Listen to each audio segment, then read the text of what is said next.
네, 어떤 설교집에 나오는 이야기입니다. 이 내용이 참으로 깊고 의미심장해서 여러분들과 꼭 나누고 싶고 또 그 의미를 반복해서 생각해 보고 싶은 이야기입니다. 자, 그것은 본 회퍼에 대한 내용인데요. 그는 1906년생입니다. 그리고 1945년 4월 9일에 히틀러에 의해서 순교를 당합니다. 그의 나이 40세의 일이었습니다. 그는 전체주의자 그리고 독재자인 히틀러, 전쟁광인 히틀러, 우리가 한국전쟁으로 300만 명이 희생되었다고 하는데요. 전쟁에 의해서가 아니라 그냥 민간인을 잡아다가 무려 600만 명이나 되는 유대인들을 가스실에서 죽게 만든 이 히틀러에 대해서 저항한 인물이 바로 이 본 회퍼입니다. 그는 동료들과 함께 독일 고백교회를 수립하고 나치에 대한 반대 운동을 벌이다가 체포되어서 순교하게 된 겁니다. 자, 이 이야기는 이제 본 회퍼가 순교를 당하기 직전에 그가 기도를 하다가 본 환상을 기록한 것이 전해지는 겁니다. 자, 그 내용인즉슨 이제 히틀러가 환상 중에 죽은 다음에 하나님의 심판대에 서게 되는 겁니다. 하나님은 히틀러에게 말씀을 하시는데요. 너는 그동안 수많은 사람들을 괴롭혔고 무고한 피를 흘렸으니 이제 지옥으로 빠져들어가라. 이렇게 선언하십니다. 그랬더니 그 말을 히틀러가 듣고 하나님께 울부짖으면서 항변을 합니다. 하나님, 저는 죽어서 이런 것이 있는 줄을 전혀 알지 못했습니다. 만일 제가 알았더라면 이런 죄를 짓지 않았을 것입니다. 세상을 살아가는 동안에 누구 하나 저에게 천국이 있고 또 지옥이 있다는 것을 말해준 사람이 없었습니다. 저에게 전도한 사람은 한 사람도 없었습니다. 그때 본 회퍼가 이 내용을 들었을 때 자기 마음에서 깜짝 놀라게 됩니다. 그리고 그는 히틀러를 제거하려고만 했지 그에게 복음을 전하리라는 생각을 전혀 하지 못했던 자신을 돌아봅니다. 그리고 기도합니다. 주님, 저는 저 영혼을 불쌍히 여겨서 전도할 생각은 전혀 하지 못했습니다. 그저 그의 악행만을 생각하며 그를 끌어내릴 생각만 했습니다. 이것이 저의 잘못이요 허물인 것을 지금 깨닫습니다. 여러분, 정말 놀랍고 대단한 이야기 아닙니까? 우리는 흔히 악인은 마땅히 그 형벌을 받아야 되겠고 죄를 전혀 회개하지 않는 이 극악무도한 사람은 지옥에 떨어지는 것이 마땅하다고 생각합니다. 그리고 우리는 거기에서 우리의 생각을 멈추게 되는데요. 미처 그도 회개하고 변화될 수 있다는 생각에까지 이르지 못하는 것이 대개 우리가 가진 마음이 아닐까 생각합니다. 여러분, 그 이유는 어쩌면 우리가 무의식적으로 악인들에 대해서 피해의식에 빠져 있거나 우리가 평소 인과응보 사상에 깊이 붙들려 있는 나머지 죄값은 사망이라는 이 율법에만 우리가 갇혀있지 은혜의 세계가 정말 어떻게 이루어지는지 우리가 충분히는 알지 못하기 때문에, 혹은 우리가 이 은혜의 세계를 전혀 모르기 때문에 우리의 생각이 거기에 멈추는 것이 아닌가 하는 생각을 가집니다. 참으로 저렇게 극악한 악인들, 성경의 바로와 같이 완악한 사람들, 이 히틀러와 같은 극악한 악인들, 정말 600만 명이나 학살할 정도니 얼마나 악마적인 사람입니까? 그런데 이와 같은 악인들에게도 기회가 있다는 생각, 저를 측은히 여기는 마음이 우리에게 부족하지 않은가, 이것을 이 이야기를 통해서 깨닫게 되는 것 같습니다. 여러분, 오늘 본문 또한 예수님의 비유입니다. 오늘 본문의 비유를 예수님께서 베푸시게 된 동기가 1절부터 잘 기록되어 있습니다. 주님께서는 지금 세리와 죄인들을 가까이 하시고 그들에게 말씀을 전하실 찰나입니다. 이것이 지금 문제가 되는 것은 바리새인과 서기관들은 평소 저런 죄인들과는 상종을 하지 않는 데 반해서 예수님께서는 저들에게 가까이 다가가고 계시고 저들과 대화를 나누시고 이제 말씀도 전하려고 하시며 저들과 음식을 함께 잡수시면서 어울리고 계시다는데 이것이 문제가 되고 있습니다. 바리새인들은 전혀 이와 같은 행동 방식을 꺼리는 그런 행동을 주님이 하고 계셨습니다. 그래서 그들은 수군거렸습니다. 저가 죄인을 영접하고 음식을 같이 먹는도다. 그러자 주님께서는 모든 사람들이 그곳에서 들으라고 이 비유를 베풀게 되신 겁니다. 여러분, 이 비유는 한마디로 어떤 내용입니까? 누가복음 5장 31절 이하를 따로 읽어드리겠습니다. 주님께서는 건강한 자에게는 의사가 쓸데없고 병든 자에게라야 쓸데있나니 내가 의인을 부르러 온 것이 아니요 죄인을 불러 회개시키러 왔노라 말씀하셨습니다. 네, 주님의 시선이, 주님의 관심이 정말 죄인들에게 있으시다는 것을 밝혔습니다. 주님께서 오신 것은 죄인들을 밝혀내서 그들을 심판하려고 오신 것이 아니라 그들을 찾아내서 그들에게 구원을 주고 생명을 주시기 위해서 오신 것을 우리는 방금 성경에서 분명하게 듣게 됩니다. 오늘 비유의 내용은 이것입니다. 어떤 사람에게 양 100마리가 있습니다. 제가 얼마 전에 한 아나운서가 네팔에서 산악체험을 한 이야기를 들려드린 적이 있는데요. 자, 그는 목동들이 양을 다루는 것을 보고 전합니다. 한 300마리나 되는 이 양들에 대해서 그 네팔의 한 목동은 그 양들의 이름을 다 지어줬고 그 양들의 이름을 각각 구분해서 불러낼 수 있더란 것입니다. 정말 놀랍지 않습니까? 그 목동과 양들이 이처럼 밀접한 관계, 한마디로 정말 좋아하고 사랑하는 관계죠. 그런 관계에 있다는 겁니다. 자, 우리가 구약 성경에서 나단 선지자가 다윗에게 나왔을 때 했던 이야기 하나를 또 떠올리게 됩니다. 자, 어떤 동네에 가난한 사람이 있는데 그 사람에게는 양이 한 마리 있었습니다.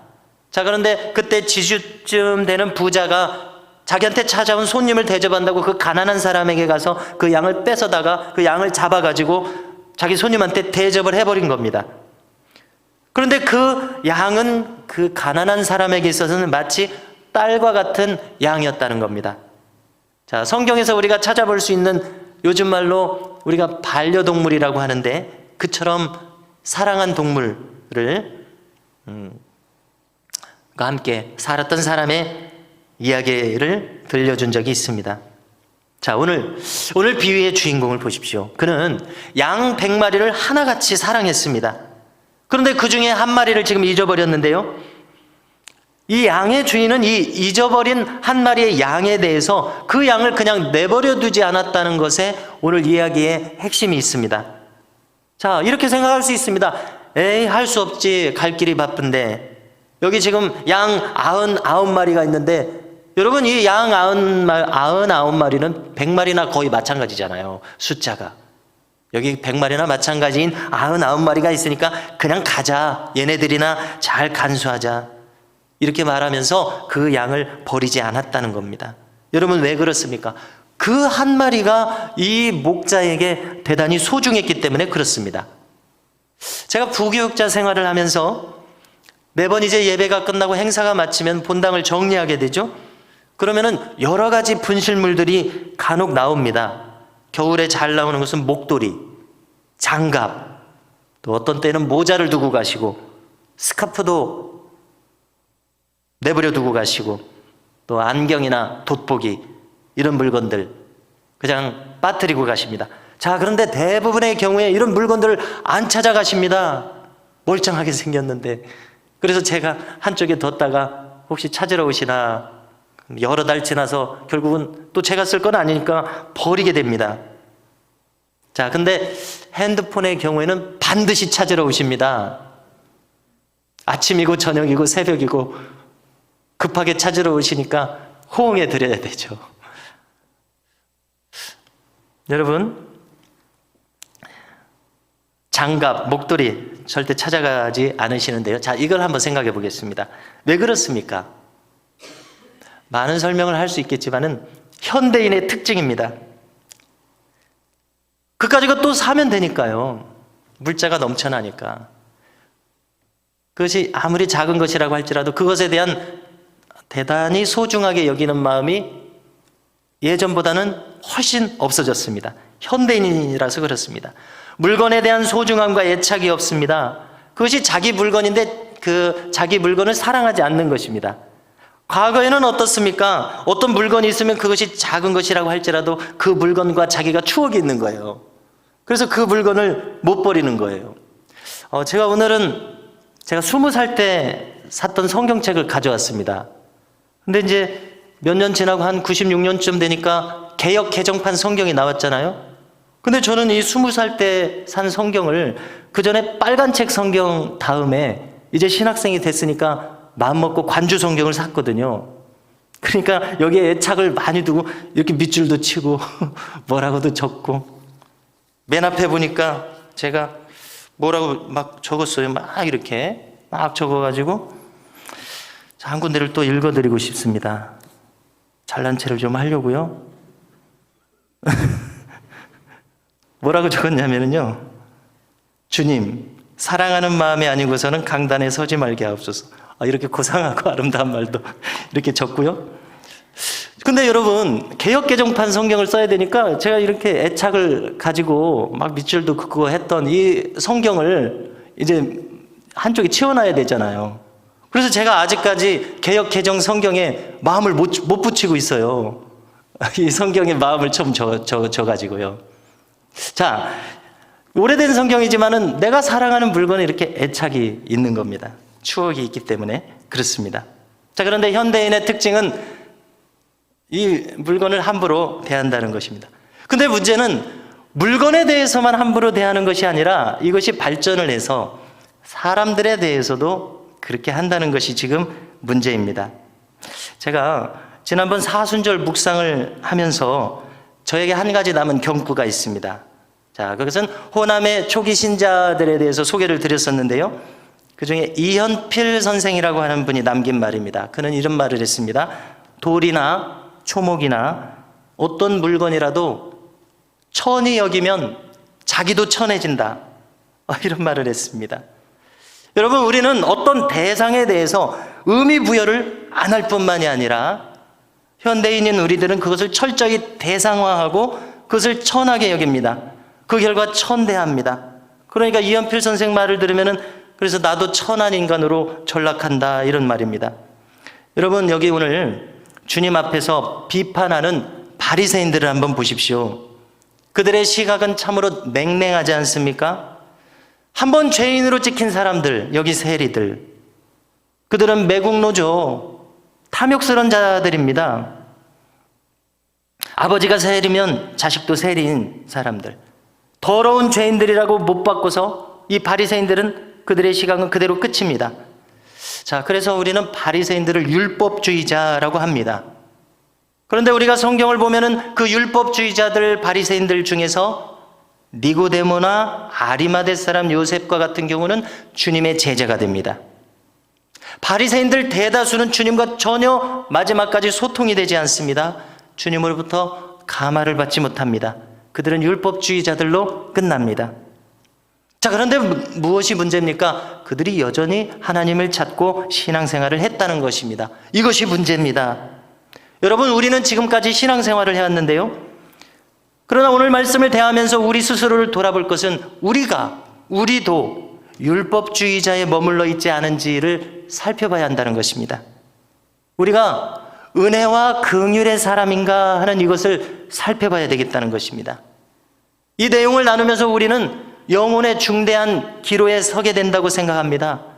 우리가 주님의 뒤를 따라서 은혜와 긍휼의 사람의 길을 갈 것인지, 여기 이 바리새인들처럼 율법주의자의 이 삭막한 길을 갈 것인지, 우리의 영혼이 오늘 말씀을 나누면서 기로에 서게 됩니다. 다시 말해서 우리가 신앙생활을 하면 할수록 너그러운 사람들이 되어야 될 텐데, 남을 불쌍히 여기는 사람들, 잘 용서할 수 있는 사람들, 우리가 이런 길을 갈 수 있을 것인가 하는 문제입니다. 특별히 내 마음에 누구라도 어떤 일이라도 용서할 수 있는 사람으로 내가 준비되어 있는가, 이런 것을 점검하는 것은 우리의 신앙 전반에서 참 중요하다고 생각합니다. 자, 용서라고 하는 것은 상호적인 요소가 있습니다. 다시 말해서 잘못한 상대방이 와서 미안하다고 말하고 내가 이렇게 잘못했다고 사과를 했을 때 이쪽에서도 용서할 수가 있게 됩니다. 그렇지 않고 저쪽은 여전히 잘못했다고 말할 마음이 없습니다. 심지어 아직도 나한테 해코지를 하는 중입니다. 여러분, 그렇다면 어떻게 이쪽에서 용서할 수가 있겠습니까? 만약 그럼에도 불구하고 이쪽에서 용서할 마음의 준비가 되어 있다면 그 사람은 상대방에게서 바보 취급을 당하게 될 것입니다. 여러분, 주는 나의 피난처라는 책이 과거부터 유명한데요. 이 책은 코리 텐붐이라는 분의 책입니다. 자, 이 책의 내용은 두 자매 코리 그리고 베시, 이 두 사람이 나치의 포로 수용소에서 경험한 것을 쓴 수기입니다. 그들의 가정은 본래는 네덜란드 사람들이었습니다. 그런데 동네의 유대인들을 숨겨주고 도와주다가 체포됩니다. 얀 포겔이라는 사람이 있는데 그는 같은 동네 사람으로서 이 사람들을 밀고를 했습니다. 그래서 부친께서 돌아가시게 됩니다. 두 자매가 온갖 고초를 당합니다. 자, 부친을 죽게 만들고 자기들을 밀고 한 이 사람, 여러분, 얀 포겔, 이 사람만 생각하면 분노가 치밀어 오릅니다. 자, 그런데 그들의 수기를 보면은 포로 수용소에서 지내는 중에 이제 중간을 생략하고 결과적으로 어느 날에는 그를 용서하게 되고 그들의 가족을 위해서 축복 기도까지 하게 되는 것을 경험하고 그것을 기록합니다. 그 다음 기록을 보니까 그날 밤에 얀 포겔이 밀고 했다는 것을 안 이후로 처음으로 그날 밤 단잠을 자게 되었노라고 말합니다. 2차 세계대전이 끝난 후에도 이들의 이야기가 계속되는데요. 한 번은 이들이 독일 뮌헨에서 설교를 마쳤습니다. 그랬더니 수용소에서 그들을 괴롭혔던 독일 나치의 SS 친위대원 한 사람이 그 설교석상에 있었습니다.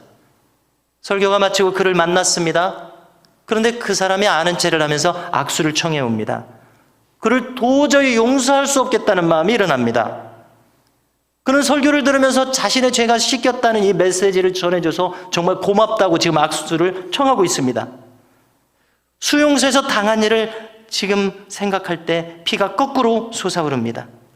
저들의 그 악랄함, 얼마나 비인간적인 처사를 행했겠습니까? 그들이 주었던 그 모멸감, 수치심, 옷을 다 벗기고 가했던 그 가학들, 이 모든 것들을 생각할 때 도저히 지금 이 악수에 응할 수가 없습니다.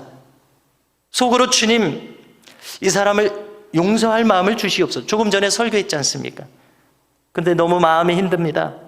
겨우 손을 들어서 악수에 응하면서도 기도합니다. 주님, 용서할 마음을 주시옵소서. 여러분, 이때였습니다.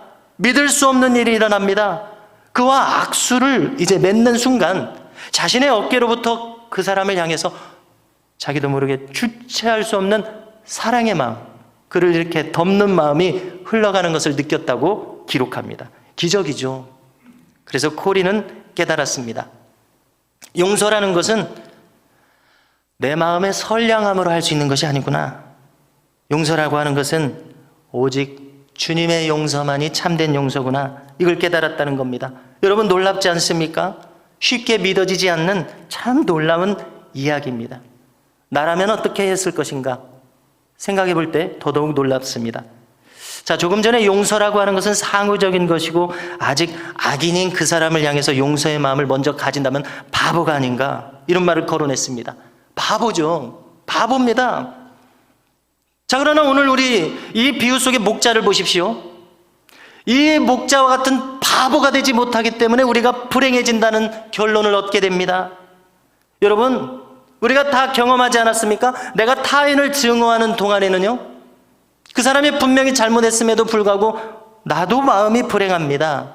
타인이 내 마음에 걸려 있습니다. 거리낌이 있습니다. 그래서 나도 자유하지 못하고 불행합니다. 나도 그 사람에게 묶여 있습니다. 자, 그런데 여기 목자를 보십시오. 자, 이 잃어버린 양 한 마리. 자, 이 양 한 마리는 엉뚱하고 맹랑합니다. 어떻게 보면 얄밉습니다.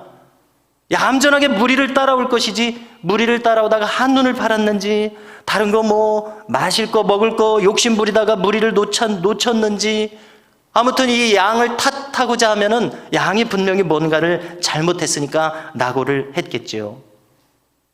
자, 그런데 이 목자가 하는 것을 보면은요, 양을 전혀 탓하지 않습니다. 그리고 이 양에 대해서 어떻게 했다고 하냐면은 저 이런 것을 찾아내기까지 찾아다니지 아니하겠느냐. 예수님이 이렇게 말씀하십니다. 자, 이 목자는 지금 무슨 마음입니까? 이 양을 찾아내기까지 자기 마음이 결코 편할 수가 없는 사람인 겁니다. 그 양의 눈에 밟히고 마음이 쓰입니다. 저를 찾고야만 자기의 마음이 쉼을 얻습니다. 그리고 기어이 찾아냅니다. 자, 목자를 보십시오. 5절을 보니까 또 찾아낸 즉 즐거워 어깨에 메고. 자, 무엇이 많이 생략됐을 수도 있지만은 이 목자는 양을 찾은 자체가 너무나 행복한 겁니다. 어쩌다가 지금 곁길로 빠졌느냐 이렇게 묻지 않습니다. 졸졸졸 잘 따라왔어야지 언제부터 나고 했느냐 이런 거 묻지 않습니다. 양을 나무라는 마음이 없습니다. 이 목자에게는 지금 은혜의 마음만이 있습니다. 이 목자의 마음에는 율법의 자리가 없습니다. 자, 이 목자는 주님을 상징하는데요, 이 목자와 지금 이 옆에 앉아있는 바리새인들의 시선을 한번 비교해 보십시오. 여러분, 역시 율법에는 생명이 없습니다. 성경 그대로 죄의 싹은 사망일 뿐입니다. 참으로 중요한 교훈을 얻게 되지 않습니까? 저 사람들은 수군거렸지 않습니까? 이 사람이 죄인을 영접하고 음식을 같이 먹는다 하더라. 이 바리새인들의 눈에는 저 세리들도 꼴보기 싫고 저 예수도 지금 꼴보기 싫은 거죠. 여러분, 은혜와 긍휼의 법칙, 이것이 이 바리새인들의 머릿속에 가슴속에 없습니다. 오직 이들에게는 숨막히는 율법의 잣대만이 있을 뿐입니다. 자, 어떻게 하면 이 비뚤어진 마음이 주님의 마음과 같아질 수 있겠습니까? 이것이 우리가 가지는 의문점입니다. 대단히 불가능해 보이지 않습니까? 그런데 어떤 사람들은 이런 못자리에서 공회원 니고데모나 아리마대 사람 요셉과 같은 예수님의 제자들도 배출되더라는 겁니다. 그들은 율법의 법칙이 아니라 은혜와 긍휼의 세계로 옮겨진 사람들입니다. 여러분, 이 현장을 한번 살펴보니까 지금 주님의 좌우편에는 다 죄인들이 앉아 있습니다. 한쪽은 누구나 인정하는 세리들이 앉아 있습니다. 또 한쪽은 스스로 의롭다고 믿지만 죄인들인 사람들, 바리새인들이 앉아 있습니다. 한번 따져보십시오. 주님 눈에는 이들 모두가 길을 잃은 양들일 뿐입니다. 오늘 주님은 이 비유 끝에 이렇게 말씀하시는데요, 내가 너희에게 이르노니 이와 같이 죄인 한 사람이 회개하면 하늘에서는 회개할 것 없는 의인 99으로 말미암아 기뻐하는 것보다 더하리라. 아멘. 여러분, 지금 주님은 좌우편에 함께 있는 이 죄인들 모두의 마음을 두드리고 계시는 것을, 이 비유를 통해서 두드리고 계시는 것을 우리가 알게 됩니다. 여기 이 세리들에게 잃은 양을 찾는 목자의 마음을 보이시면서 마음을 두드리십니다. 여기 이 바리새인들에게도 그 한 마리 양을 찾고 즐거워하는 이 바보 같은 목자, 이 목자를 보이시면서 마음을 두드리십니다. 여러분, 여기는 과학이나 수학, 율법과 같이 법칙을 벗어나 버려 있는 이 목자의 마음이 보입니다. 그에게는 99마리 양이 이미 있습니다. 퍼센테이지로 따지니까 99%의 양이 있습니다. 99%는 요즘 우리들 생각으로 한번 따져보십시오. 지금 100%가 있는 거나 마찬가지입니다. 그러나 그 한 마리 양을 찾고 또 찾아 헤매는 이 목자의 마음, 양이란 제 발로 지금 찾아오지 못합니다. 여러분, 비유컨대, 이것은 비유인데 언제나 죄인은 자기의 힘으로 회개하지 못합니다. 우리 자신을 보십시오. 언제나 주님께서 계기를 만들고 우리에게 찾아오셨습니다. 우리를 깨닫게 하셨습니다. 내가 죄인이란 걸 깨닫게 하시고 심지어 회개할 마음까지 주시면서 회개하게 하십니다. 오늘 비유에서 양의 역할을 한번 보십시오. 양이 뭐 했는지 한번 보십시오. 가만히 보니까 양이 한 것이 아무것도 없습니다. 주정해 보건대 지금 목자가 나타나니까 정신없이 헤매이고만 있다가 목자가 나타나니까 그 품속에 안기는 거, 목자를 알아보고 그 품속에 안기는 거. 양이 한 것은 이거밖에 없습니다. 양은 찾아올 능력이 없습니다. 자기 죄를 깨달을 능력이 없습니다. 회개할 마음을 스스로 가질 능력이 없습니다. 그런 양을 찾아간 것이 바로 우리 주님이십니다. 이 목자입니다. 주인은 그 양을 찾았습니다. 찾고서도 아무런 잔소리도 하지 않습니다. 도대체 어디 갔었느냐? 어쩌다 낙오되었느냐? 그러니까 나를 잘 따라왔어야지. 아무 말도 안 합니다. 그리고 잔치를 합니다. 여러분, 이 잔치가 좀 과하게 생각되지 않습니까? 지금 한 마리 찾았는데 이것이 그렇게 큰 가치가 있다는 말입니까? 이것은 비유입니다. 이웃 사람까지 초대해서 잔치합니다. 양 한 마리 가치보다 잔치하는 돈이 더 많이 들게 생겼습니다. 여러분, 이건 손해 아닙니까? 과한 것 아닙니까? 그러나 이 주인은 지금 산술적인 계산을 뛰어넘은 주인입니다. 아랑곳하지 않습니다.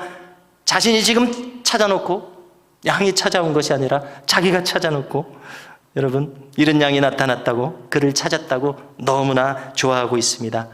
그의 행복이 넘쳐나는 것을 보게 됩니다.